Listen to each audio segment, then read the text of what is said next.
of the Jarl, stop right there.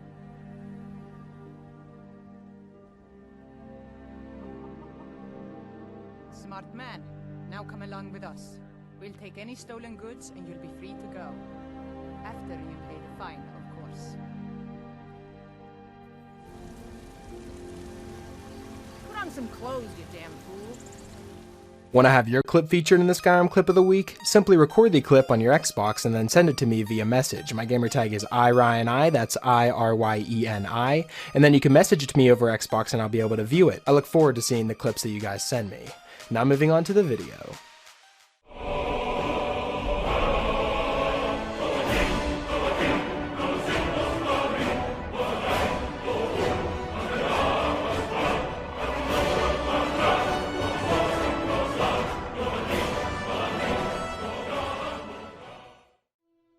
Hey, what's up guys, it's Ryan and welcome back to another episode of Modded Monday. We're on week number 164 now, guys. I've picked out 5 new mods for you guys to check out and perhaps add them to your load order if you find them interesting. So let's just jump straight into it. Starting off at our number 5 spot, we have the Children's Toys Elements of Skyrim mod.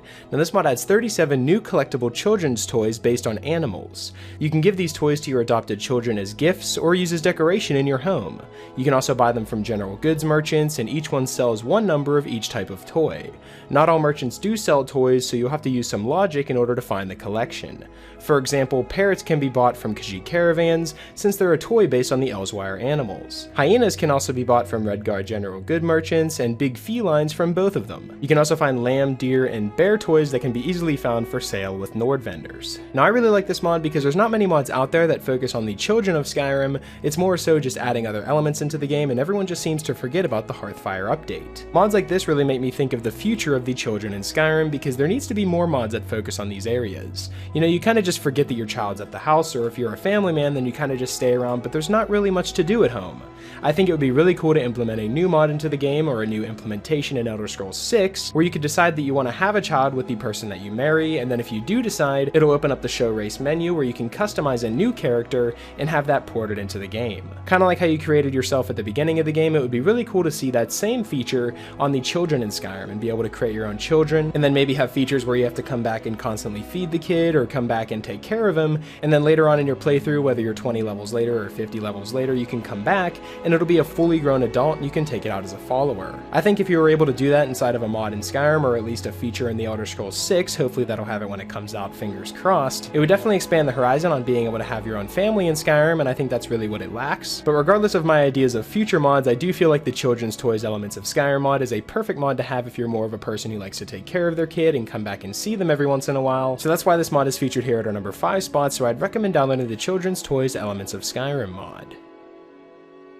Coming in at our number 4 spot, we have the Relax Sneak Animations mod. Now I haven't covered an animation mod in quite some time, and this mod really caught my eye because we just created a new Thief and Assassin load order. Now the vanilla sneak animations look kind of weird. You know, you bend down a lot farther than you should, and your wrist kind of twists, and if you go really slow whenever you're crouched, you kind of do like a little gallop and you just fly through the air, which doesn't really look that great. But with this new Relax Sneak Animations mod, it's just a simple edit of the vanilla sneaking animation for a raised center of gravity. This includes straighter posture with arms rolled in and no bent wrists. It's also unisex, so it covers idles and movement, and it requires no other mod to be installed. And if you are using my Thief and Assassin load order that I just posted and you feel that this mod is a perfect addition for it, then I would definitely place it underneath the Refined Movement mod. This just gives you a much better sneak animation and it looks really polished and well done, so it's definitely why it comes in at our number 4 spot, and I'd recommend giving it a try.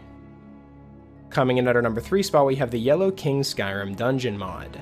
Now this is a Nord ruin that lies south of Dragon Bridge and north of Rorikstead. You can also learn about its location through a book found in the village residences. If you want to know exactly where it is, just go to the Robber's Gorge and then cross the river. This mod features an estimated 1 hour long lore-friendly dungeon, as well as a new weapon to mess around with, some new armors and shields, and new things to read, as well as tons of gold to find. There's also a new dragon and tons of Easter eggs. I would place this where the rest of your dungeon overhaul mods are, and some compatibilities to look out for would be mods that cover the areas by Robber's Gorge and east of the Broken Tower Redoubt. And as you can see as I'm flying around the dungeon, this is an absolutely huge courtyard, and this is just scratching the surface of the dungeon as well. Now how I normally cover the Skyrim dungeon mods is I don't really show you too much of the dungeon because I don't want to give away any of the puzzles that you have to go through, but if you do want to see me make a separate video on the Yellow King, definitely let me know in the comment section below. But other than that, I would really recommend you go out and check it out and try to solve it yourself and explore all of these new areas and get all these new treasures. And that's definitely why the Yellow King Skyrim dungeon mod comes in at our number 3 spot, so I strongly recommend downloading it.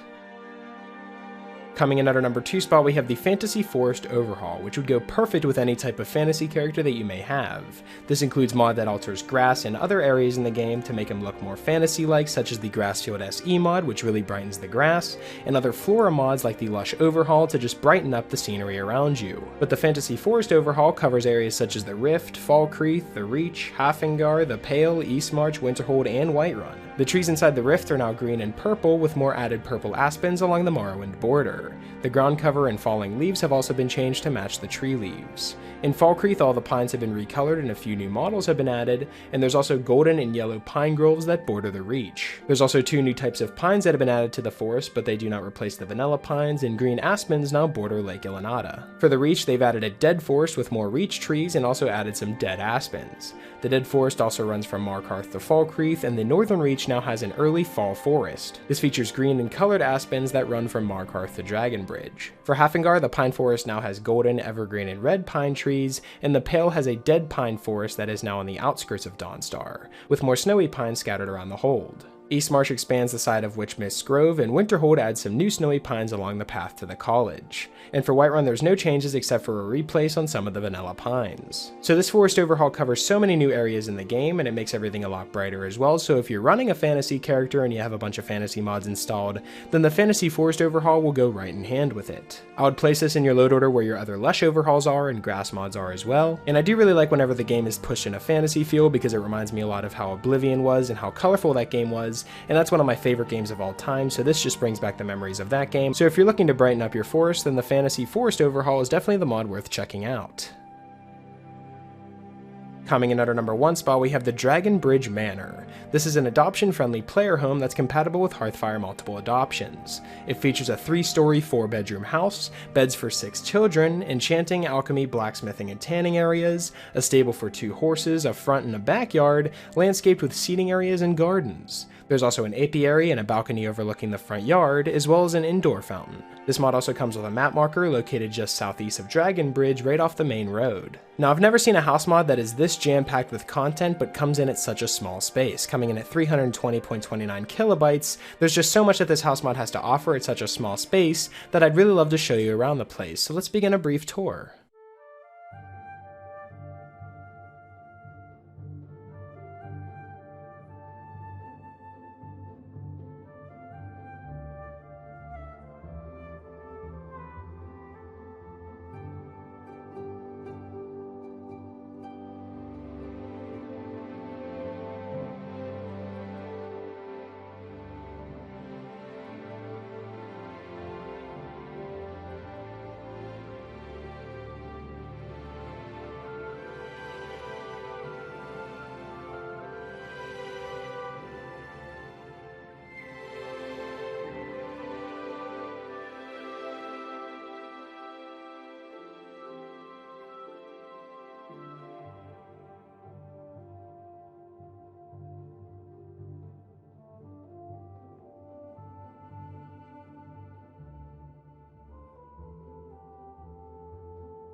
Now, as you can see, the Dragon Bridge Manor has so much content packed within it, and there's no wasted space at all. And having it be compatible with Hearthfire's multiple adoptions, you can now combine this mod with the children's toy that we covered at the number 5 spot, and display those around the house as well. The mod author did an amazing job decorating this house, and everything is so detailed and well done, that it's definitely a house mod that's worth staying on your load order. And that's why it comes in at our number 1 spot, so I'd recommend downloading and checking out the Dragon Bridge Manor Player Home mod.